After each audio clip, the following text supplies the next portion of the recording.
Selamat datang di ibadah CDC Online Service hari ini. Senang dapat kembali berjumpa kepada Anda sekalian yang sedang di rumah dan dimanapun Anda berada untuk kita bisa beribadah bersama-sama hari ini. Kita semua bersyukur dengan penyertaan dan pemeliharaan Tuhan sepanjang minggu ini. Mari kita memuji dan menyembah Tuhan, sebab hari ini kita akan merayakan kemenangan bersama Yesus yang luar biasa. Jadi siapkan hati dan catatan, mari kita terima pesan Tuhan yang spesial untuk kita semua hari ini. Mari kita berdoa. Bapa yang baik, terima kasih untuk penyertaan-Mu di dalam sepanjang kehidupan kami di minggu ini. Saat ini kami akan memulai ibadah kami, kiranya Engkau yang memberkati ibadah ini dari awal, pertengahan, hingga akhir. Di dalam nama Tuhan Yesus kami berdoa, amin. Yuk, hari ini kita mau siapkan hati kita untuk bersorak-sorai bagi Tuhan. Kita mau memuji nama Tuhan. Mari kita dengan bersuka cita mengatakan kasih Allah tak berkesudahan. Yuk, semua ya.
ini Tuhan, karena kami tahu Tuhan, sukacita pengucapan telah menyenangkan hati. Biar setiap kami Tuhan, jemaat Tuhan di tempat ini, kita sama-sama Tuhan Yesus memberikan hati kami yang terbaik, memberikan penyembahan kami yang terbaik pada hari ini Tuhan. Karena kami tahu Tuhan, adalah hari yang terbaik, karena kami mau menyenangkan hati-Mu Tuhan. Kami mau bawa setiap pujian penyembahan kami Tuhan.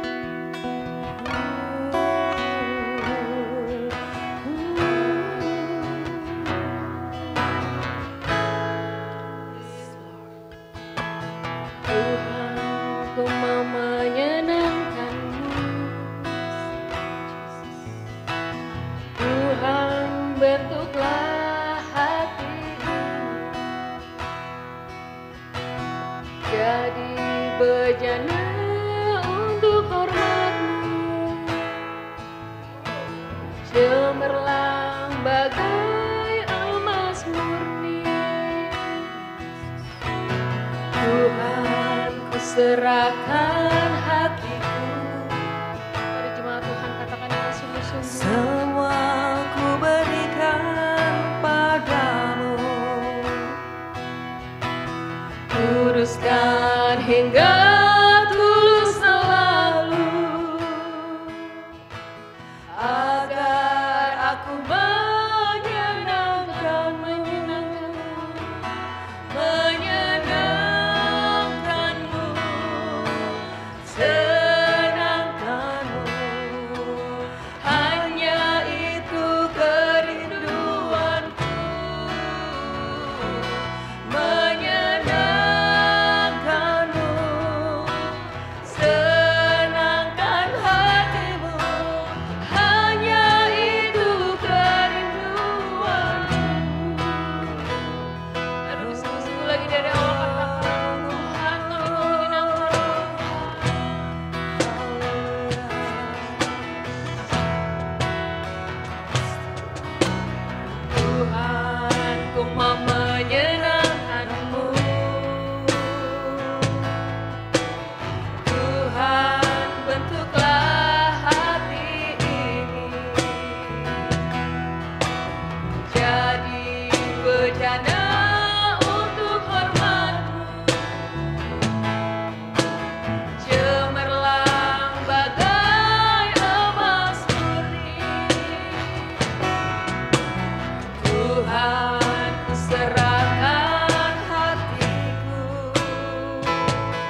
Bersyukur untuk kesempatan yang indah bagi kita untuk memuji dan menyembah Tuhan yang luar biasa.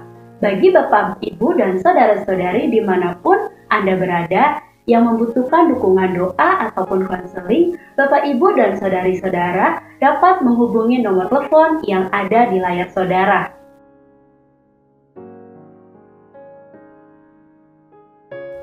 Saat ini mari kita dukung doa kebutuhan dari setiap jemaat. Mari kita berdoa. Bapa kami yang di surga, saat ini kami bersepakat mendukung doa untuk kebutuhan setiap jemaat. Kami berdoa ya Tuhan untuk jemaat yang sedang sakit maupun dalam masa pemulihan.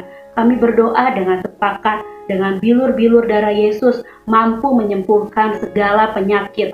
Dan kami juga berdoa untuk pemulihan keluarga supaya hubungan suami istri dan orang tua anak dapat mengalami rekonsiliasi dan ada Yesus di tengah-tengah keluarga. Kami juga berdoa untuk jemaat yang membutuhkan pekerjaan. Kiranya Tuhan tolong buka peluang pekerjaan yang terbaik. Juga jemaat diberikan hikmat Tuhan, ide dan kreativitas dan mengalami pemulihan keuangan dalam nama Yesus. Tuhan, kami bersyukur juga untuk kesehatan jemaat yang sudah sembuh dan dipulihkan di dalam nama Yesus. Kami juga berdoa untuk jemaat yang tetap bisa menjalankan pekerjaannya di masa pandemi saat ini. Terima kasih Yesus untuk pertolongan-Mu dan pemeliharaan Tuhan yang ajaib dalam kebutuhan setiap keluarga jemaat. Dan saat ini kami juga bersepakat berdoa untuk bangsa dan negara kami Indonesia.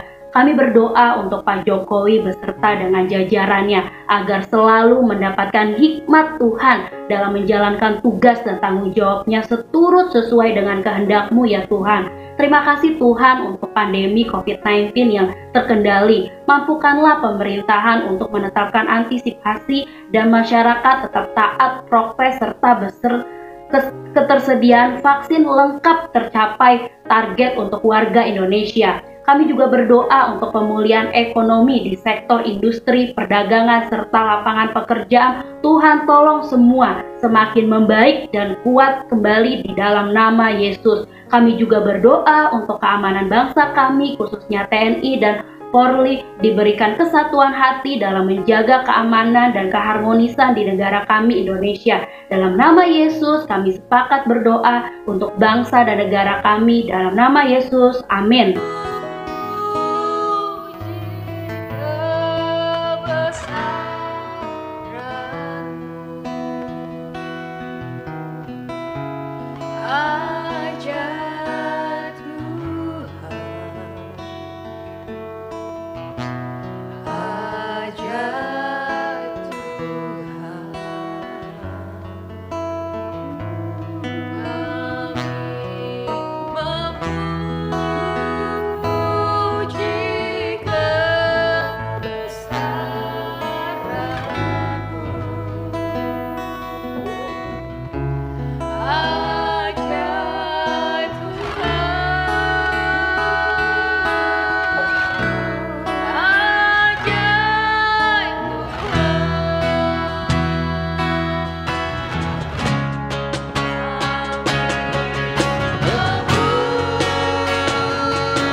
buat pagi hari ini Tuhan. Kami sudah memuji, menyembah dan memuliakan nama-Mu, dan tiba saatnya kami mau mendengar kebenaran firman-Mu yang dibawakan oleh hamba-Mu.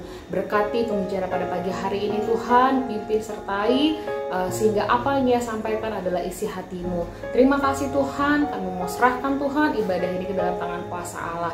Haleluya, amin.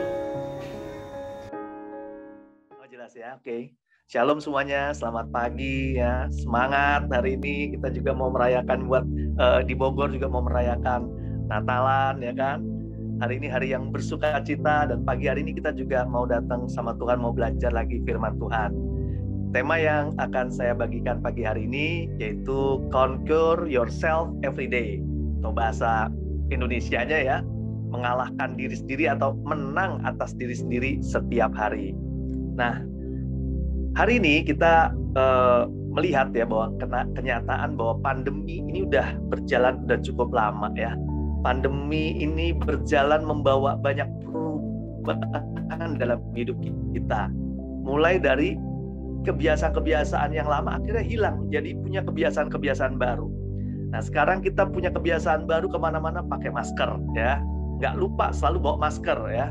Karena kalau nggak pakai masker kita nggak bisa masuk ke tempat-tempat publik dan lain sebagainya. Kita harus cuci tangan, kita harus dicek suhunya ya. Bahkan kemana-mana kita mengantongi disinfektan ya. Ini ada kebiasaan-kebiasaan baru di masa-masa pandemi ya. Nah, ada lagi ya, yaitu work from home atau school from home ya. Ini ada, biasanya kan kerja di rumah di kantor ya, tapi tahun-tahun ini kita melihat banyak orang yang kerjanya bisa di rumah. Sekolah juga kembali lagi sekolah di rumah. Banyak sekolah yang dulunya selalu kita nganter anak pagi-pagi ya ke sekolah, sekarang anaknya ada di rumah, sekolahnya juga di rumah. Akhirnya semua anggota keluarga kumpul di rumah semua ya. Nah, biasanya ada aja tuh konfliknya karena kumpul semua ya, pasti ada aja konfliknya. Nah, pandemi ini ya membawa banyak orang tuh nggak siap ya, nggak siap keadaan seperti ini ya. Bisnisnya nggak siap, jadi ngalami masalah. Pekerjaan juga nggak siap, hingga akhirnya dipotong gaji dan lain sebagainya. Keluarga juga nggak siap, keuangan juga nggak siap ya. Ujung-ujungnya terjadi masalah dan terjadi konflik. Pada dasarnya konflik atau masalah itu sebenarnya ya diri kita yang nggak siap ya. Semua masalah, pertikaian, konflik itu kembali kepada diri kita sendiri. Bagaimana kita bisa menang untuk mengendalikan diri kita sendiri agar hidup kita bisa jadi solusi, bisa jadi pembawa damai ya di dalam konflik yang kita hadapi bersama ya. Oke, kita lanjut slide berikutnya. Banyak orang bisa menang melawan kompetisi-kompetisi hebat ya. Banyak orang bisa menang melawan kompetisi-kompetisi hebat di luar sana ya. Tetapi hanya sedikit yang menang mengalahkan diri sendiri. Maksudnya apa sih? Nah, saya jelasin ya. Di luar sana tuh banyak kompetisi-kompetisi hebat ya. Kita tahu untuk menang kompetisi atau seleksi itu butuh banyak usaha, butuh banyak pengorbanan, butuh banyak waktu ya kan, untuk bisa menang dalam sebuah kompetisi. Saya kasih contoh pilkada ya kan. Ada pejabat yang akhirnya berkompetisi ya dengan satu dengan yang lain melalui seleksi yang ketat hingga akhirnya dia menjadi nominasi untuk jadi seorang pemimpin daerah umpamanya. Nah, akhirnya dia ini dapat kekuasaannya, menang dan dapat kekuasaannya. Tetapi kita dengar di koran ya, kita lihat di koran atau kita lihat di TV, ternyata dia masuk penjara gara-gara korupsi. Nah, itu artinya dia menang atas semua lawan-lawannya. Dia menang dalam kompetisinya. Tetapi dia nggak menang untuk mengalahkan dirinya. Nah, itu contohnya. Satu lagi contohnya, umpamanya sekarang ini banyak yang pengen jadi artis ya, ikut acara di TV itu ada Indonesian Idol atau apapun ya, idola-idola tersebut lah ya. Dia pengen jadi artis terkenal ya. Setelah mengikuti kompetisi, mengalahkan 1, 2, 3, 4, wah banyak ribuan, dan akhirnya dia terpilih dan jadi menang. Nah, setelah menang, dia ngetop jadi artis terkenal, punya banyak uang, dengar-dengar lagi ya, akhirnya masuk penjara juga gara-gara pakai narkoba. Ada yang prostitusi dan lain-lain sebagainya. Ini berarti dia bisa menang dalam kompetisi-kompetisi hebat di luar sana, tetapi dia nggak bisa menang mengalahkan dirinya sendiri. Contohnya lagi ini yang sekolah, seleksi PTN umpamanya. Nah, mereka berusaha untuk seleksi PTN itu kan susah ya, dari berbagai daerah pengen kuliah di UI umpamanya, ya. Dari ribuan mahasiswa, calon mahasiswa, dia bisa masuk sesuai dengan fakultas yang diinginkan. Itu semua orang-orang pinter yang seleksi ya, karena memang untuk masuk ke PTN itu seleksinya ketat sekali. Sampai di kampus ya, dia habiskan waktunya untuk hal yang lain-lain, aneh-aneh. Contohnya nongkrong, main game. Akhirnya ujung-ujungnya apa? Kita dengar ya, DO. Nah, ini bisa terjadi. Kenapa? Ya tadi, dia bisa melamani kompetisi-kompetisi hebat di sana, tetapi dia tidak bisa mengalahkan dirinya sendiri. Contoh, masuk perusahaan juga begitu. Ya, masuk perusahaan, seleksi, perusahaan internasional, punya jabatan bagus. Ya, dan dia punya keinginan bagus juga ya. Dia pengen beli ini, karena namanya jabatannya bagus ya kan. Akhirnya dia lupa tuh, besar pasak daripada tiang. Akhirnya kemana? Ceritanya, ke pinjol, nah, terikat hutang dan lain sebagainya. Contoh lagi, atlet tinju ya. Atlet tinju tuh yang jago banget ya. Banyak orang dikalahkan, dia juara pertandingan, terkenal, punya banyak uang. Tetapi gaya hidupnya akhirnya apa? Foya-foya. Dan jadi miskin. Dan di ujungnya dia punya hutang yang banyak. Itu artinya apa? Dia bisa menang melawan kompetisi-kompetisi hebat di luar sana, tapi nggak bisa menang atas dirinya sendiri.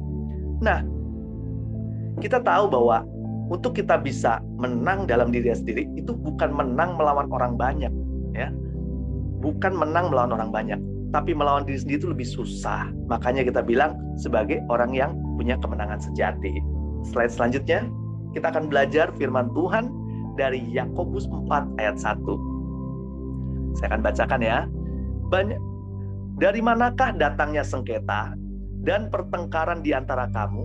Bukankah datangnya dari hawa nafsumu yang saling berjuang di dalam tubuhmu? Ya, saya ulang lagi nih ya. Dari manakah datangnya sengketa dan pertengkaran di antara kamu? Bukankah datangnya dari hawa nafsumu yang saling berjuang dalam tubuhmu? Pertikaian dan permasalahan datang dari mana? Hawa nafsu kita. Hawa nafsu kita memang nggak kelihatan. Yang namanya hawa nafsu itu nggak kelihatan. Tetapi ada di dalam tubuh kita.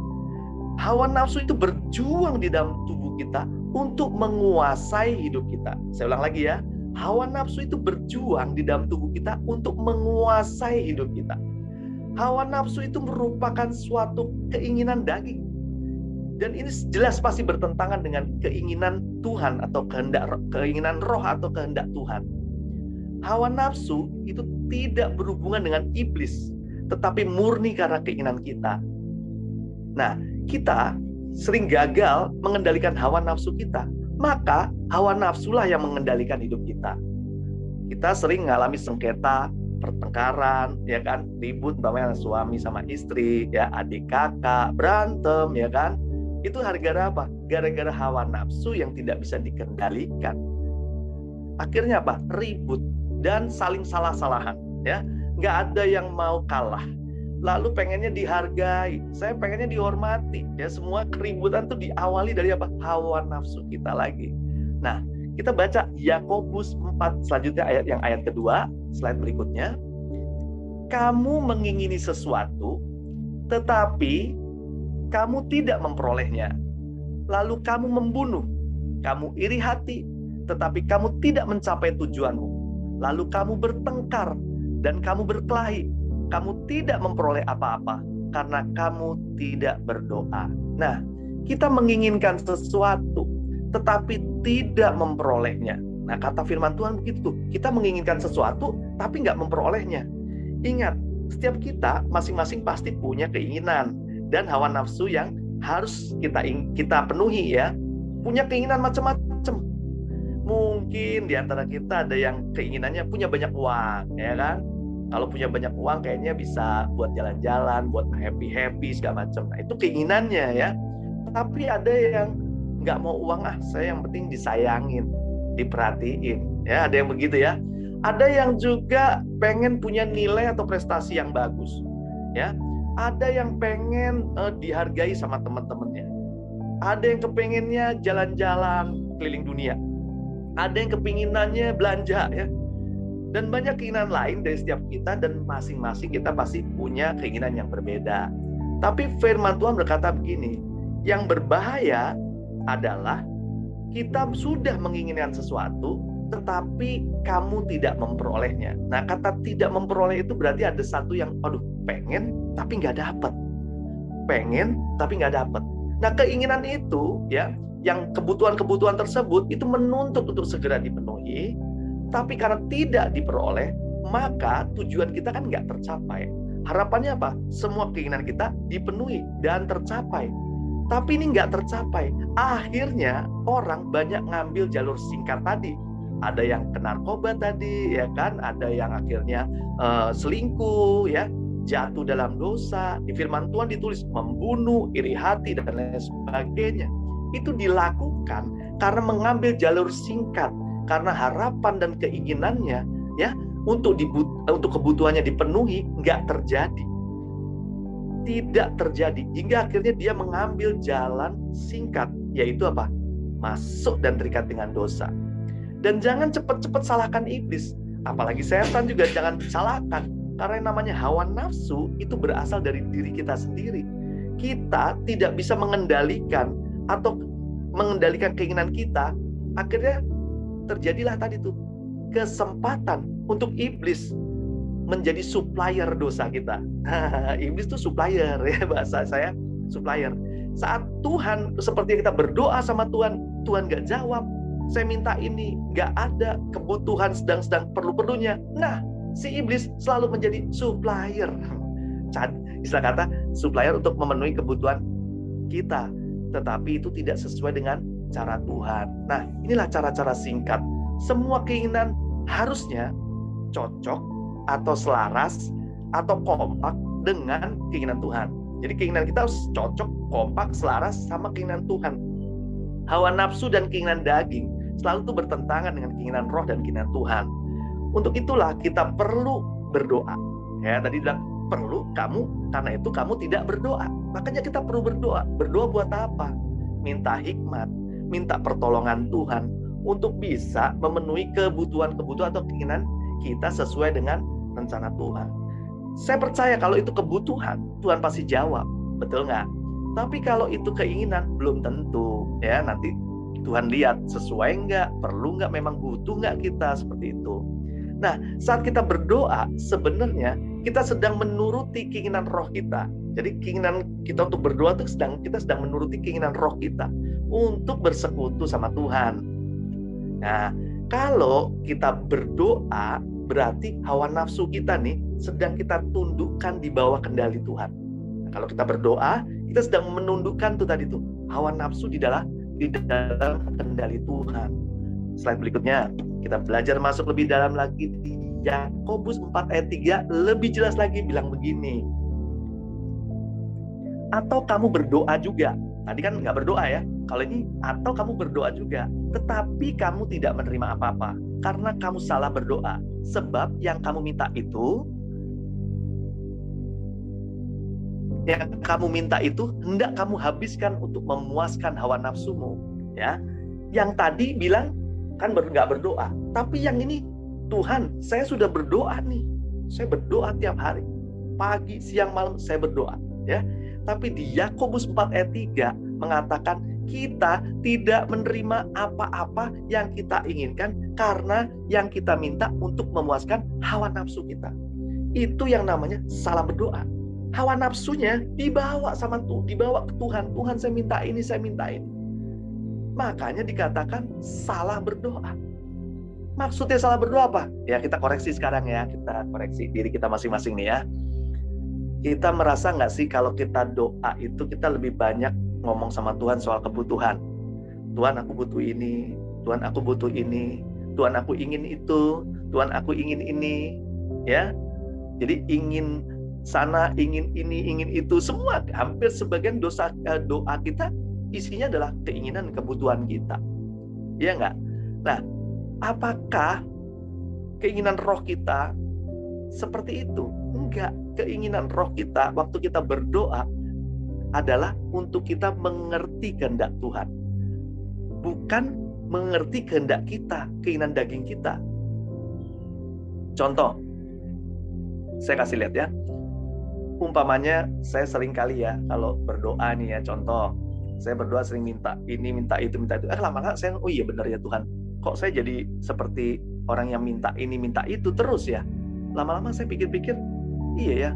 Sebenarnya yang jadi Tuhan saya apa Tuhan ya? Harusnya kan Tuhan. Yang saya harus dengar adalah Tuhan apa yang kau mau gitu ya. Bukannya apa yang aku mau Tuhan harus penuhi gitu ya.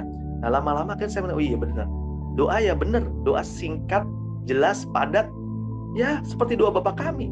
Ya kita minta makanan, minuman secukupnya. Kita minta pengampunan. Kalau kita bisa, kita juga belajar untuk bisa mengampuni orang. Kita belajar juga untuk minta Tuhan sertai jalan kita agar ada sukses, ada berkat yang Tuhan boleh berikan sama kita. Nah, contoh ya doa yang keinginan roh kita yang kita ikuti, yaitu doa untuk minta jiwa-jiwa. Nah, satu contoh ini ya kan. Nah, saat-saat ini ya saya berdoa juga untuk jiwa-jiwa datang di acara Natal. Ya, untuk dapat jiwa baru nggak gampang ngajak Natal ya. Nah, kita berdoa Tuhan siapa yang diajak. Akhirnya saya ketemu beberapa nama, saya WA ya, dan akhirnya Tuhan kasih tuh 5 jiwa baru yang saya bawa nanti buat Natal nanti di CGV. 4 orang udah daftar, yang 1 orang jiwanya nggak bisa ikut karena ternyata sudah periksa dokter 2 kali, tensinya 200. Tapi puji Tuhan, anaknya masih bisa ikut sekolah minggu sama Ero, sudah ikut beberapa kali, rajin di situ. Nah, itu ada contoh doa yang kita minta, bukan hanya minta kebutuhan saja, tapi minta apa yang Tuhan inginkan ada dalam hidup kita, yaitu apa? Buah jiwa-jiwa. Nah, ini yang kita minta dalam doa kita, agar hidup kita juga tadi tuh bisa dipakai Tuhan, ya. Oke. Nah, orang yang nggak bisa menang atas dirinya, doanya pasti penuh dengan keinginan daging tanpa meminta keinginan-keinginan roh. Orang yang nggak bisa menang dalam dirinya, pasti yang dia minta keinginan dagingnya, bukan keinginan rohnya, ya kan? Padahal firman Tuhan berkata gini, doa orang benar besar kuasanya. Orang benar adalah orang yang menang atas hawa nafsunya. Hidupnya menuruti firman Tuhan, bukan menuruti keinginan dagingnya. Nah, kalau kita tahu bahwa doa orang benar besar kuasanya, kenapa kita nggak mau jadi orang yang benar? Sedangkan orang yang benar adalah mengikuti keinginan Tuhan, bukan keinginan dagingnya. Kenapa kita nggak mau doa kita dijawab? Kenapa kita nggak mau berusaha untuk jadi orang benar agar doa-doa kita bisa dijawab? Lanjut ya, kita masuk ke slide berikutnya. Pemenang sejati adalah orang yang mampu mengalahkan dirinya sendiri. Tadi kesimpulannya kurang lebih kayak gini ya. Pemenang sejati adalah orang yang mampu mengalahkan dirinya sendiri. Kalau kita bisa mengalahkan diri kita sendiri, kita adalah pemenang yang sejati. Amin. Di sini kayaknya banyak banget yang menang sejati ya, karena menang atas dirinya sendiri. Mungkin dia bukan orang yang hebat ya, nggak bisa kompetisi kayak tadi ya, kompetisi ya, bukan orang yang hebat lah. Bukan orang yang kaya juga. Mungkin juga bukan orang yang memiliki jabatan. Mungkin juga nggak pinter. Mungkin juga nggak pernah ikut kompetisi-kompetisi yang hebat, hingga dunia kelihatannya biasa aja. Tapi ingat ya, pemenang sejati adalah yang mampu mengendalikan hawa nafsunya, sehingga rencana Tuhan jadi mudah digenapi dalam hidupnya.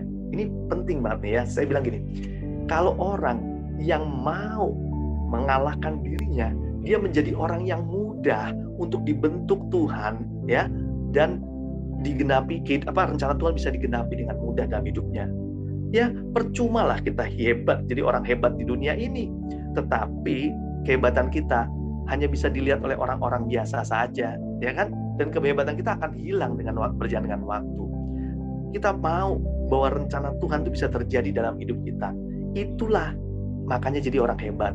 Percuma kita hebat di dunia ini jika rencana Tuhan yang hebat tidak terjadi dalam hidup kita. Ya, percuma kita jadi orang hebat di dunia ini kalau rencana Tuhan yang hebat tidak terjadi dalam kehidupan kita. Saya ambil contoh di Alkitab, ada namanya Simson dan Delila. Kita pasti tahu ya, Simson adalah orang yang kuatnya luar biasa ya. Lahir direncanakan Tuhan untuk mengalahkan bangsa Filistin karena bangsa Israel dulu dijajah oleh bangsa Filistin. Begitu hebatnya Simpson, ya, sekali pukul 30 orang KO, ya. Terus lawannya singa, ya kan? Sehingga semua orang Filistin bilang, aduh gimana ngalahin Simpson nih, gawat, ini orang yang luar biasa. Rencana Tuhan luar biasa dalam hidupnya. Tetapi kehebatannya itu, yang luar biasa itu, yang tadi kita bilang hebat itu, ternyata kalah dengan dirinya sendiri. Dia akhirnya jatuh. Ya, jatuh kenapa? Jatuh karena mencintai wanita yang seharusnya nggak boleh dicintai. Tuhan melarang bangsa Israel bergaul dengan Filistin. Ini Delilah orang Filistin. Dia akhirnya jatuh cinta, dan akhirnya rahasianya dikasih tahu kalau rambutnya dipotong, kekuatannya hilang. Nah, setelah itu ketahuan benar-benar Simpson kehilangan semuanya. Kehilangan kekuatannya, kehilangan kemampuannya, kesaktiannya hilang. Gara-gara rahasianya ketahuan sama Delilah. Dan inilah yang membuat akhirnya Simpson diperalat, diperbudak, dipermainkan, ya, dipertontonkan. Dan ini membuat hal yang memalukan. Tapi ingat, doa Simpson terakhir kali, dia minta untuk bisa apa? Bisa merobohkan tiang tersebut, tiang yang besar itu, di mana ribuan orang banyak ada di situ. Dan Tuhan penuhi doa terakhirnya. Walaupun akhirnya dia mati bersama banyak orang Filistin, tetapi ayat firman Tuhan katakan, waktu dia hidup, Simpson itu, ya, membunuhnya nggak sebanyak pada waktu dia mati terakhir itu. Dia banyak membunuh banyak orang. Artinya apa? Doanya, walaupun dia udah nggak dipakai lagi, dia udah nggak hebat lagi, dia udah nggak kuat lagi, tapi selama kita mau ke hadapan Tuhan, membawa segala kelemahan tadi, kita bisa jadi pemenang yang sejati. Amin. Kita bisa jadi pemenang sejati kalau kita mau mengalahkan diri kita, kita taruh di hadapan Tuhan. Bukan hebat kita, bukan kuat kita, tapi karena kita mau memberikan segala ketidakmampuan kita ini ke dalam tangan Tuhan, maka Tuhan bisa melakukan perkara-perkara hebat melalui kehidupan kita. Amin. Oke, kita lanjut ya. Nah, kita baca selanjutnya lagi, bagaimana mengendalikan pikiran kita, yaitu dengan 3 mengendalikan diri melalui pikiran, perkataan, dan perbuatan. Slide berikutnya. Nah, bagaimana menjadi pemenang atas diri kita sendiri, ya? Ini ada 3 hal yang kita harus kendalikan, ya. Hawa nafsu itu dikendalikan oleh pikiran, perkataan, dan perbuatan kita, ya. 3 komponen ini harus dikendalikan, ya. Bagaimana mengendalikannya? Ya, kalau pikiran kita tahu ya, pikiran kita itu seringkali banyak hal-hal yang negatif yang masuk. Tapi 2 Korintus 10 ayat 5b dibilang begini, kami menawan segala pikiran dan menaklukkannya kepada Kristus. Kita harus memiliki pikiran Kristus, artinya kita harus memiliki pikiran yang diisi oleh firman Tuhan. Hingga bukan kata-kata orang, kata-kata dunia, kata-kata hal yang nggak benar, tapi kita percaya dengan kata-kata firman Tuhan. Karena kita tahu pikiran ini pintu gerbang, di mana segala hal bisa masuk dengan bebas. Tetapi kita harus mengatakan tidak untuk hal-hal yang negatif. Hal-hal yang berlawan dengan firman Tuhan, kita katakan tidak. Hingga kita apa? Bisa menguasai pikiran kita. Dengan pikiran kita menguasai, maka perkataan juga bisa kita kuasai.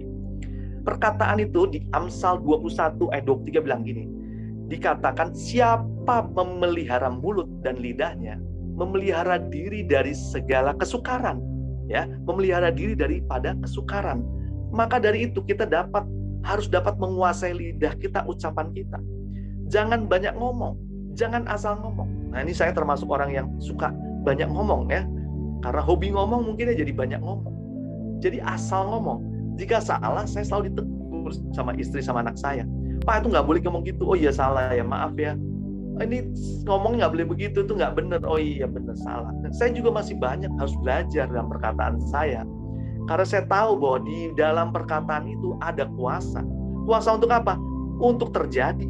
Kuasa yang harus diberkati, kuasa untuk apa? Untuk memberkati, bukan untuk mengutuki. Nah, ini penting. Kita juga tahu bahwa, oh iya, kita kendalikan perkataan kita. Selanjutnya yang kita kendalikan ada perbuatan kita. Perbuatan ini yang dimaksud di 1 Yohanes 3:13, saya ambil ayatnya itu ya. 1 Yohanes 3 ayat 18 ya. anak-anakku, marilah kita mengasihi bukan dengan perkataan atau dengan lidah, tetapi dengan perbuatan dan dalam kebenaran. Saya ulang lagi ya. Anak-anakku, marilah kita mengasihi bukan dengan perkataan atau dengan lidah. Kita diminta untuk mengasihi bukan dengan perkataan, dengan lidah. Tapi Tuhan minta dengan perbuatan dan dalam kebenaran. Perbuatan apa sih yang Tuhan mau? Perbuatan kasih. Nah, ini yang disebut kasih itu ya. Perbuatan kasih itu harus muncul dalam kehidupan kita. Ya, jadi pembawa damai. Nah, kalau kita punya kasih, konflik tadi tuh ya, di dalam rumah tangga, dalam keluarga, bisnis, usaha. Kalau kita punya kasih, kita bisa mengendalikan diri kita, bisa membuat orang lain juga tenang, membuat suasana juga jadi kondusif, dan kita bisa menjadi pembawa damai. Itulah yang Tuhan harapkan dalam kehidupan kita, dalam perbuatan kita. Bukan jadi yang membuat troublemaker, pengacau. Kenapa? Karena hawa nafsunya dibebaskan, perbuatannya suka-suka. Hingga akhirnya apa? Kita menyakiti banyak orang dan membawa kekacauan, membawa konflik jadi parah, ya kan? Kita tahu bahwa perbuatan kasih itu harus nyata. Hidup kita harus jadi terang bagi banyak orang, membawa damai bagi siapa? Bagi keluarga juga. Nah, keadaan kita membawa terang, membawa damai buat keluarga itu membawa pemulihan buat yang lain ya. Saya kasih kesaksian ya. Nah, puji Tuhan dalam kondisi pandemi ini ya, kita sekeluarga kondisinya sehat-sehat aja. Walau sempat pernah sakit COVID ya, tapi puji Tuhan masih diberi kesempatan hidup, kita senang, kita bahagia. Dalam kondisi saya sebagai laki-laki dalam kondisi pandemi, nggak punya pekerjaan, itu satu hal yang agak mengkhawatirkan ya. Ini bapak-bapak boleh curhat bareng ya. Kalau nggak punya pekerjaan pasti stres ya. Nggak punya uang pasti stres ya. Puji Tuhan istri saya baik hati. Dia mendukung, dia berdoa bersama. Itu karena apa? Tadi kita menaruh hawa nafsu kita di mana itu. Kalau sebenarnya bisa jadi konflik, bisa jadi ribut, bisa jadi masalah. Tapi terus kita bawa di dalam doa. Saya bareng sama anak-anak, yuk kumpul yuk kita doa yuk. Karena kondisinya seperti ini, papa nggak kerja, papa berdoa minta pekerjaan, minta usaha dan lain sebagainya. Nah, kita mulai bawa itu di dalam doa. Terjadi mujizat Tuhan, ada aja pertolongan Tuhan. Satu demi satu kita dikasih usaha, dikasih pekerjaan, dikasih pendapatan ya, tiba-tiba yang Tuhan kasih. Itu semua bisa terjadi. Karena apa? Karena kita mau menyerahkan itu sama Tuhan. Kalau kita terus hanya berpikir pada diri kita, ya, konflik ini bisa menjadi konflik yang besar. Benar nggak? Karena semua orang pengen diperhatikan. Ya nggak ada yang pengen, udah kondisinya saat ini semua pengen diperhatikan, ngertiin dong keadaan situasi seperti ini. Nah, tapi kita mulai berpikir pikiran yang negatif tadi tentang pandemi, tentang hal-hal yang buruk, nanti masa depan dan lain sebagainya, itu ditangkal bahwa kita percaya bahwa Tuhan punya rencana yang baik. Dan benar, di dalam pandemi ini kita punya kegiatan. Saya punya kegiatan, yaitu apa? Ya salah satunya mempersiapkan gereja, bisa bikin desain, bisa bikin morning blessing dan lain sebagainya. Itu satu hal dan Tuhan terima kasih. Masih ada waktu yang Tuhan berikan, masih ada kesempatan untuk bisa melayani Tuhan di waktu-waktu yang ada. Benar nggak? Dan satu lagi, saking damainya di rumah saya nih ya. Ini anjing sama kucing yang biasanya berantem ya kan. Damai loh, anjing sama kucing di rumah saya tuh bisa tidur bareng, makan bareng ya kan. Kita bisa sama-sama lihat mereka, kok akrab ya, akur ya. Sering saya upload di Facebook nih loh. Nggak selalu kucing sama anjing berantem. Kenapa kok bisa begitu? Karena kita tahu ya, semuanya itu kalau kita lihat itu semua Tuhan bisa rubah. Jadi jangan berpikir, wah nggak mungkin, ini pasti nggak mungkin. Dengerin, kucing sama anjing bisa berubah. Masa manusia nggak bisa berubah? Tuhan bisa mengubah kita kalau kitanya mau. Kesimpulan hari ini. Oke. Kesimpulan bagaimana sih kita mengendalikan hawa nafsu kita? Yang tadi saya sudah katakan, itu bagaimana pikiran, perkataan, perbuatan kita itu harus kita kendalikan. Bagaimana cara kendalinya? Berdoalah setiap hari. Ini yang selalu sering lupa. Kenapa? Kenapa perlu doa tiap hari? Tahu nggak? Doa itu membentuk kita untuk kita ngerti bahwa ternyata di dunia ini bukan soal saya loh, tapi soal bagaimana saya bisa mengenal Tuhan. Jadi kita mulai belajar berdoa, menaruh segala kebutuhan kita, hawa nafsu kita, keinginan daging kita. Kita bilang, Tuhan, ini semua aku tahu, ini semua adalah bagian dari apa yang aku doakan. Tetapi semua itu berubah karena semua itu sesuai dengan kehendak Tuhan. Jadi saya udah gak berani doa-doa yang aneh-aneh tuh, doa minta ini minta itu, udah gak usah. Saya bilang udah, saya berdoa, Tuhan, doa agar hidup saya mulai dipakai Tuhan, jadi berkat buat orang lain. Berdoa setiap hari. Dengan berdoa setiap hari, pikiran, perkataan, dan perbuatan kita juga terpengaruh. Kenapa? Waktu kita berdoa, sebenarnya kita sedang menaruh segala keinginan kita di bawah dan mulai mengangkat segala keinginan Tuhan ada dalam kehidupan kita. Ya, Tuhan bisa pakai kita, orang-orang yang biasa-biasa ini, orang yang nggak punya apa-apa ini, orang yang mungkin kita anggap bahwa gagal dan rusak segala macam, nggak usah takut. Tuhan bisa pakai siapapun, asal tadi kita bisa menang atas diri kita sendiri. Kita mau bilang, Tuhan, hidup ini dikuasai oleh diriku sendiri untuk melayani Tuhan dan untuk membawa rencana Tuhan yang hebat terjadi dalam hidupku. Kalau kita berani berkata itu, berdoa, kita percaya bahwa rencana Tuhan itu bukan rencana yang biasa-biasa, pasti rencana yang luar biasa, rencana yang dahsyat. Ya, ini ingat lagi, tidak banyak orang bisa menang sama dirinya kita sendiri. Tapi saya berdoa, semua orang yang ada di sini adalah orang-orang yang menang, yang bisa menang atas dirinya sendiri, hingga hidup kita jadi mudah dibentuk sama Tuhan. Dan berdoalah setiap hari, minta kekuatan Tuhan, karena tanpa kekuatan Tuhan, kita nggak bisa mengendalikan itu semua. Marilah kita berdoa. Tuhan Yesus, terima kasih. Kami telah mendengar kebenaran-Mu, kami sadar hidup kami dipakai Tuhan untuk menjadi berkat dimanapun kami berada. Ajar kami menang atas diri kami sendiri, Tuhan. Segala keegoisan kamu, pikiran kami, perkataan kami, perbuatan kami mau tundukkan itu semua di dalam nama Yesus. Agar kami mau ikut kehendak Tuhan, bukan kehendak daging kami. Agar hidup kami bisa dipakai Tuhan luar biasa. Terima kasih Tuhan untuk kebenaran-Mu. Di dalam nama Yesus kami terima. Haleluya. Amin. Terima kasih telah mengikuti ibadah CDC Online Service via Zoom hari ini. Pasti kita semua diberkati Tuhan. Terima kasih untuk para volunteer yang sudah melayani dengan sukacita dan memberikan yang terbaik untuk kemuliaan nama Tuhan. Pengumuman, Minggu pada tanggal 19 Desember ibadah CDC Online via Zoom diadakan pada jam 10 waktu Indonesia Barat. Akan dilayani oleh Pak Pendeta Naftali Verkino.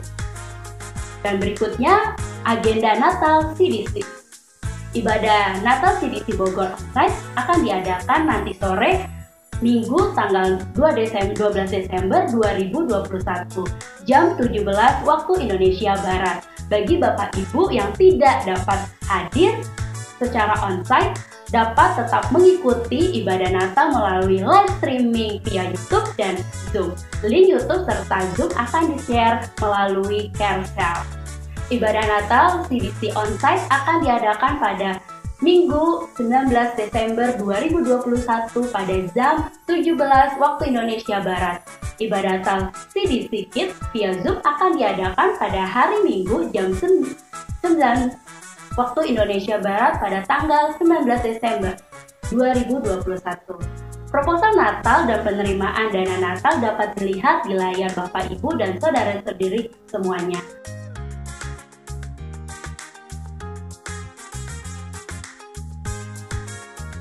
Bagi jemaat yang rindu untuk mendukung dana Natal, silakan mentransfer ke nomor rekening dana persembahan atas nama gereja GEIS CDC di kota masing-masing dengan memberi keterangan dana Natal.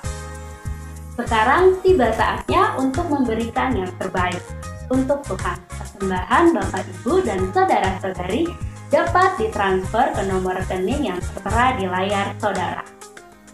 2 Korintus 9 ayat 7, hendaklah masing-masing memberikan menurut kerelaan hatinya, jangan dengan sedih hati atau karena paksaan, sebab Allah mengasihi orang-orang yang memberi dengan sukacita. Mari kita berdoa untuk persembahan kita. Tuhan Yesus, terima kasih untuk berkat-Mu yang tidak pernah habis di dalam hidup kami. Dan saat ini adalah kesempatan yang indah untuk kami juga memberikan yang terbaik untuk-Mu. Kami berdoa agar persembahan ini dapat berguna untuk memperluas kerajaan Allah di bumi. Dalam nama Yesus kami mengucap syukur. Amin. Sungai sukacitamu mengalir dalamku, anggur sukacitamu melimpah dalamku. Ku menari dan bersuka, pujiku di setiap waktu, sebab sungai sukacitamu ada dalamku. Dengan sukacita bersama dari awal katakan. Kita percaya gereja adalah sebuah keluarga. Karena itu bagi Bapak, Ibu, dan saudara-saudari yang baru pertama kali bergabung di ibadah TBC, kami mengundang Bapak, Ibu, dan saudari-saudari untuk dapat bergabung dalam Care Cell yang merupakan kelompok saling mempedulikan. Bersuka, pujiku di setiap waktu, sebab sungai sukacitamu ada dalamku. Mari bersama menari, mengalir bersamamu. Bapak, Ibu, dan saudara-saudari dapat menghubungi nomor tertera yang berada di layar saudara. Bapak, Ibu, saudari bisa bergabung dengan Care Cell yang sesuai dengan kelompok usia, waktu, dan kebutuhan saudara. Kami berharap dapat mengenal saudara lebih baik lagi. Sekali lagi kami ucapkan selamat datang di CDC. Always remember, stay healthy and keep connecting, and see you next week. Bye-bye. Kita kami hanya di dalam. Ya, mari kita akhiri ibadah kita pada pagi hari ini. Kita terima berkat dengan iman. Kita angkat kedua belah tangan kita terima berkat Tuhan. Kiranya berkat Tuhan turun kepada kita semua di tempat ini. Damai sejahtera, sukacita oleh Roh Kudus, kita diberikan kesehatan, kita menjadi terang dimanapun kita berada. Hidup kita diberkati dan jadi saluran berkat buat banyak orang. Terimalah berkat daripada Allah Bapa, Allah Putra, Roh Kudus menyertai kita senantiasa dari hari ini sampai Tuhan Yesus datang yang kedua kali. Yang percaya dengan iman katakan amin. Amin. Tuhan Yesus memberkati. Happy Sunday.